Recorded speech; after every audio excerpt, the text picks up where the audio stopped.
That's funny, convict. I don't recall giving you access to our database. Just keeping up on current events, Captain.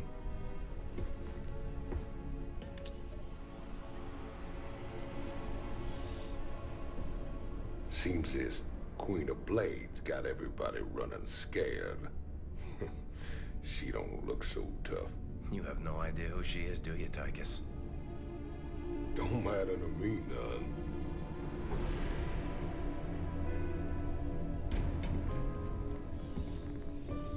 Well, it matters to Jim. They were close once. Wait a minute.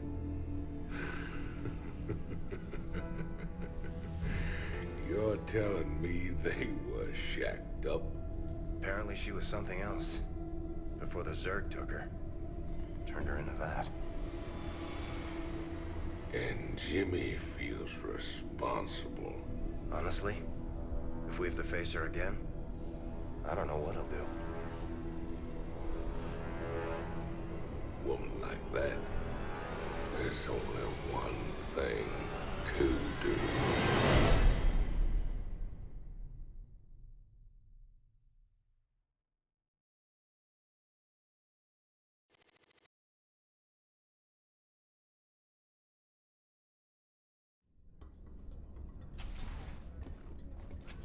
I caught Tychus hacking into our database, sniffing around about Kerrigan.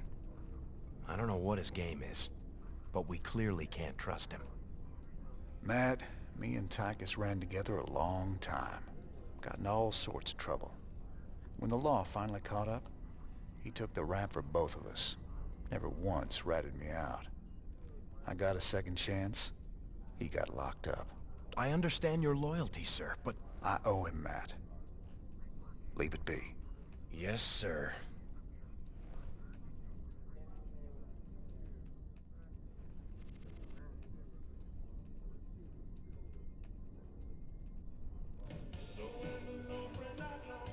Oh, Tychus, what are you up to? Alright, well we finally unlocked the laboratory, which is the fourth and final area of the Hyperion, so let's go.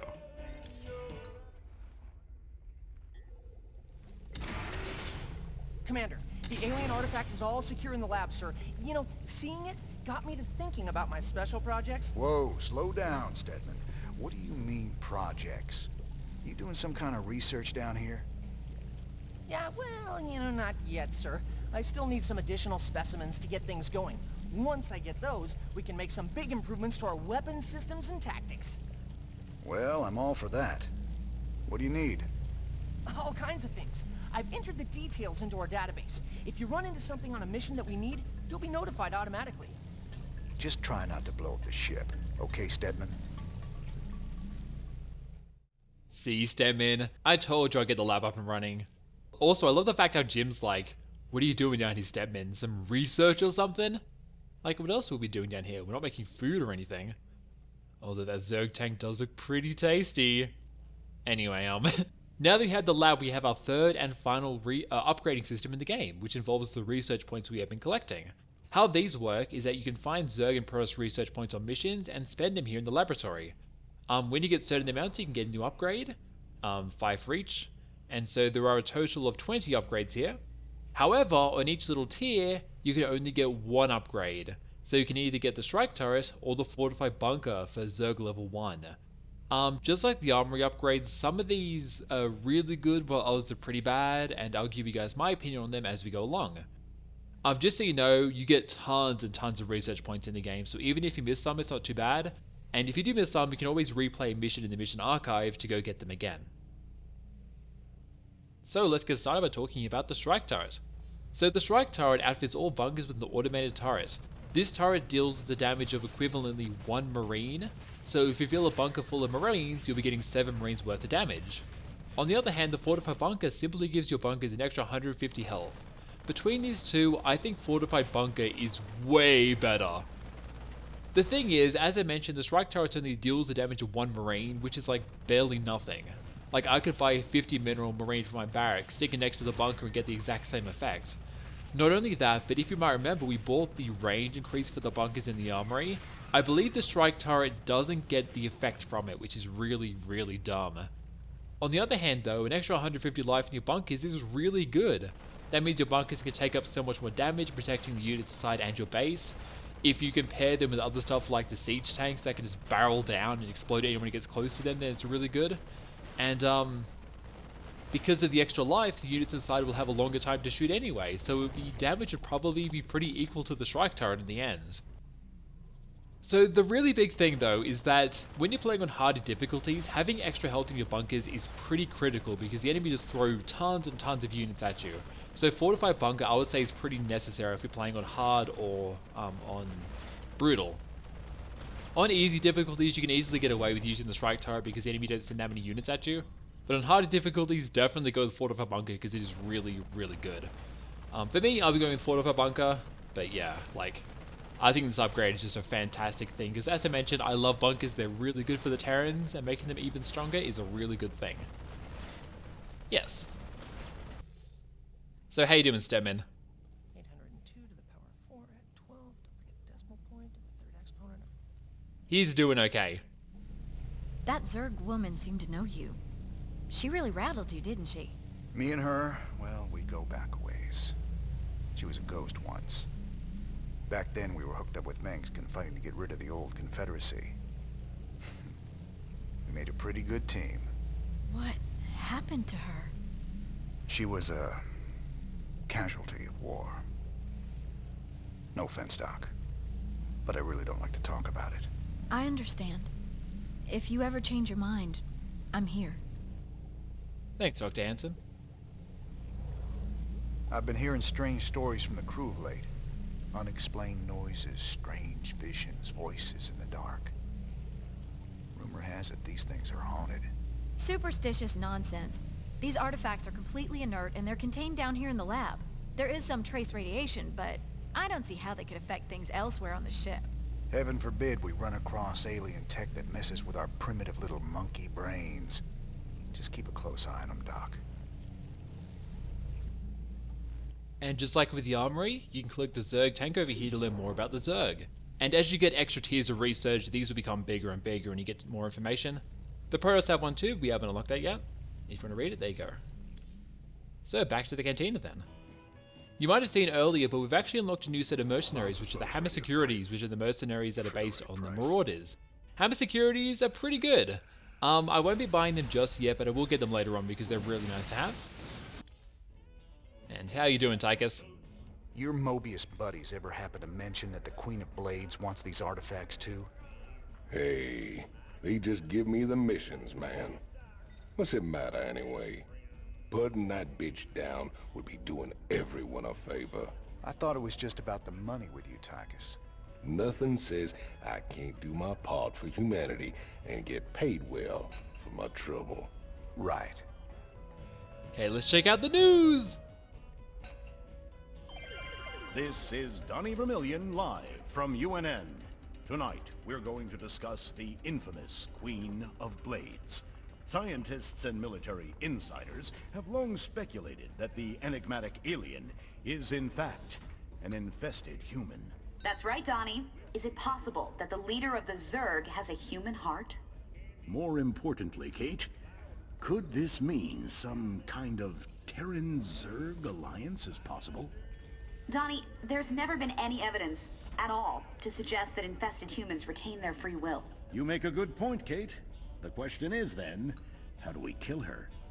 That's one I think we all can agree on. If humanity is to survive, the Queen of Blades needs to be eliminated. That's pretty funny actually, because in Brood War, Kerrigan and some other teams did actually have an alliance for a bit, but then she backstabbed and murdered all of them, so yeah. That kind of shows you what woman Kerrigan is.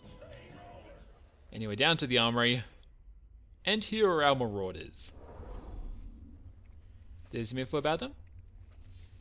What's going on, Swan? Gotta hand it to you, Chief. Stealing an artifact out from under the Zerg and the Protoss? You sure go big. Alright, so the Marauder upgrades are concussive shells. Marauder attack slows all units in target area. This is pretty nice. It means that if you're getting attacked by melee units like in the little display down there, you can slow them down and finish them off. And more importantly, if the enemy's trying to run away, you can slow them with Marauder shots and then finish them off that way. That's more useful in actual PvP, because in the campaign, the enemy just kind of throw their units at you with reckless abandon. But being able to slow like retreating units and finish them off is really nice. The other thing is Kinetic Foam, which simply gives them 25% life. This is pretty good, makes them tankier, means they can soak up more damage and protect your other units, so yeah. It is very similar to what the Firebats have going with Juggernaut plating, but I can actually see myself getting Kinetic Foam because I do use Marauders a lot in the campaign. So as for now, what do I want to get? Maybe Stabilizer Med Packs, because yeah, that would be really nice to have. Alright, up to the bridge. Are you alright, sir? Confronting Kerrigan again after all these years. We've got to stop her, Matt. No matter what she's after. Well, we gave her a setback today. The artifacts are obviously important to her. I just wish we knew why. This is like a little random, but whenever Horner does that animation where he looks down and then looks back up and his eyebrows goes up, it looks like he's surprised about something. Like, oh, Kerrigan's back. Anyway, we now have access to 2 missions, either Minehof or Redstone 3, and today I'll be going to Redstone. I hear the mighty Jim Raynor's on the move, but short on funds. The planet Redstone's got the most valuable minerals around, and with the Zerg invasion, the Kelmorians backed up and left it all behind. Some enterprising men could turn a big profit there. Meet me at Redstone if you want a piece of the action.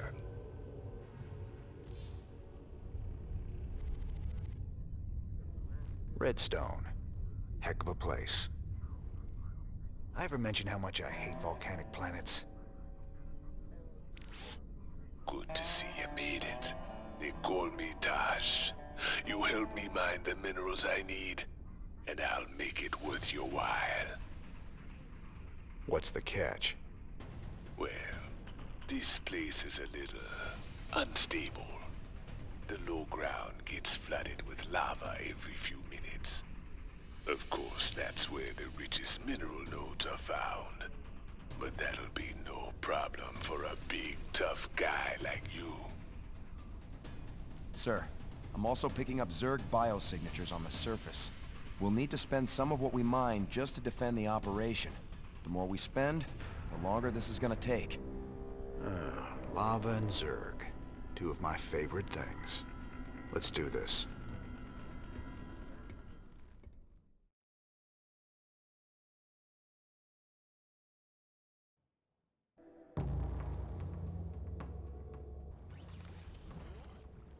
Alright, so here we are on the Devil's Playground, and this mission is actually one of my favorites in Wings of Liberty because it's got a really cool idea behind it. So the concept of this mission is that we have to collect 8,000 minerals, and we do that by harvesting the rich mineral fields down here.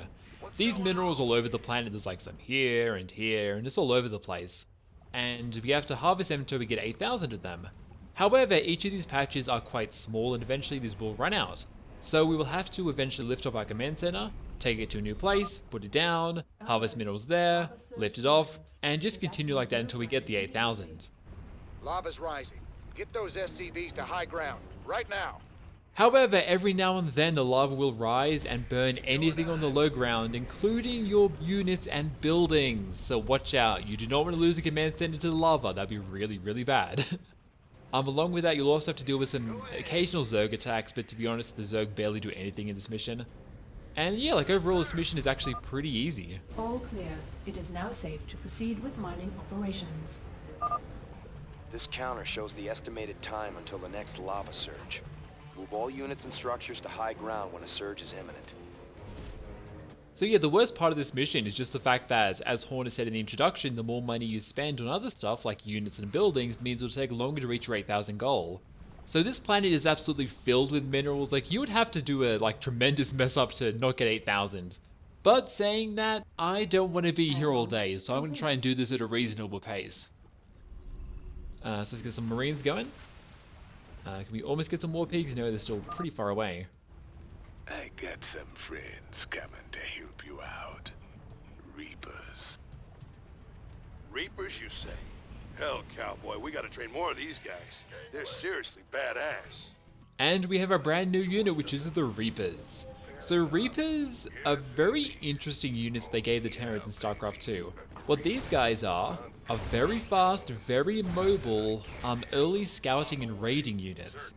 So the big thing about them is that they do really well against the early units of the other races, for example the Marines, the Zerglings, the Hydralisks, and the Zealots, and they can go up and down cliffs. This makes them excel like really well in the beginning of a mission, because if you can like sneak some Reapers in behind the enemy mineral line and take out their workers, and that'll put the enemy at a huge disadvantage. Also make sure to get those guys because that will speed up your like mineral production by an absolute ton. So yeah, like Reapers are designed to be units to harass early on and do a lot of scouting. The thing is, because they do that, a lot of people kind of gave Reapers the, like how can I put this? They kind of saw Reapers as a bit of a cheese unit when they first were introduced into StarCraft II, because a lot of people would seriously just like mass about 7 or 8 at the beginning of a mission, just rush to the enemy base, try and take out their workers, and if they won then hooray! And if they didn't then you're kinda screwed because you spent so much money and gas on a unit that is now useless. Brutalisk, I think. If you could kill it, that'd get our research off to a flying start. Sure, Stedman, don't worry. So anyway, even though Reapers are kind of a cheesy unit, one of the coolest things about them, I think, is just the fact that you can threaten people with them. Oh, we're under attack shit. Yeah, the Zerg aren't doing anything to us. But yeah, like the fact that you can like sneak up to an enemy's base and go, you know, if you leave, I'm going to rush in and attack your workers, or if you leave, I'm going to take out some buildings, I think is really cool. Because it means they can force your opponent to do stuff they wouldn't have otherwise. Like, for example, move their military units in a certain way, or leave some in their worker line to protect them, or even forcing them to waste minerals on buying defensive buildings. I think that is really cool.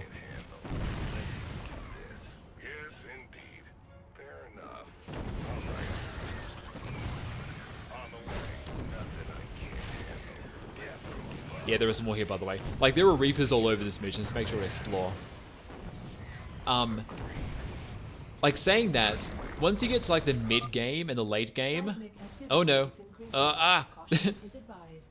let's lift this up, get these guys over here.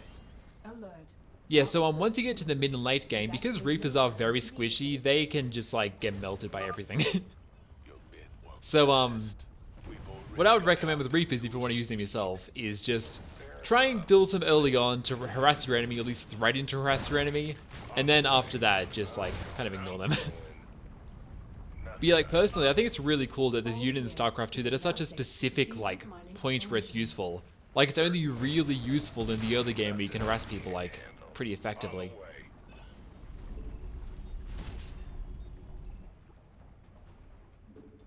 Unacceptable landing zone. It's fine, woman, don't worry. Let's get these dudes up there. And so yeah, while I'm wandering around these Reapers, I'm going to slowly build up my minerals. And so Stedman wants us to kill this dude, which might take a while with my Reapers. Oh, now we're under attack. I'll come back to you later, Brutalisk. Let's try and fight these Zerglings. Yeah, workers can fight stuff, but they're not too good at it, so a bunch of them might die. Come on, you guys can do it, the Reapers are almost there. Okay. There we go, let's head back now. We lost a bunch of workers there, but that's fine. Another thing about this mission is that, like, just like how there's Reapers everywhere, there's also friggin' minerals everywhere that we can collect. Like those little mineral packs that we've seen around. Like here. Mineral shards, ew. So this Brutalisk is pretty easy, you can just kind of cat it up. You can just kind of kite it out like this, which is one of the big advantages of the Reapers. And even though it does tons of damage, it only attacks one target at a time, which makes it really easy to kill. It's actually kind of surprising because the Since you're doing right by me, I'll do right by you. Here's the coordinates of the nearest mineral nodes. Hey, thanks, Tosh. Yeah, it's kind of surprising actually because the Ultralisk, which is what the Brutalisk is based off, has an area of effect attack, and the Brutalisk doesn't. So it's quite odd. You rang? What? You want something? So yeah, not much else to say about this mission. It's pretty self-explanatory from here. The Reapers are pretty much designed for this mission because there's so many cliffs they can jump up and down, and the enemy only have units that the Reapers can easily deal with. If they had like tons of roaches or like Ultralisks and shit, then we might be in a bit of trouble, because Reapers can't really handle those things well. Let's take out that dude. And then finish off this base here. And yeah, the Zerg really aren't a threat to us in this map. Get all these. Almost done, Mr. Rena. Just a few more minerals to go. I'm going. I guess something else I could talk about while I'm doing this is that they actually changed Reapers around a little bit in some of the other expansions. So in one of them, they made it so that Reapers can be made... Oh, we're getting attacked again? No, they really love that command center. And a bunch of them just walking right through the enemy base. Luckily, they can jump up and down cliffs. So one of the things they gave the Reapers in another expansion is the fact that you can build them from a regular barracks. In this one, it costs 50-50, and you can only build them from a tech lab barracks, but in one of the other expansions, they made it so you can just build them from a regular barracks. That helps them out a little bit, I think, because it does mean they can build them earlier on, and if you do want to do some harassing stuff, then you can get in there quickly and take them out before the enemy have too big of a force. Another change they made to them, which is very interesting, is that they gave them this ability, which means they put a charge on a building, which will eventually explode the building. Oh, lava. So, I'm not particularly sure if they get to keep this huge D8 charge that deals tons of damage against buildings. I think they might have got rid of it and just given them the ability that does damage against buildings. But I feel like that's kind of a nerf to huge amounts of Reapers and a buff to small amounts of Reapers. Because if you have a huge amount of Reapers, you can just kind of run in here and just do that. I'm not really sure how it works. I haven't really messed around with it before. Let's do this. Certainly. All clear. It is now safe to proceed with mining operations. Thank you. Honestly, I'm not really a Reaper person. I'm never going to use them in the campaign after this because I don't think they're that useful in the campaign. Maybe there's some cool, sort of cheap strategies you can do in some missions, but I do not know what they are. You scared me.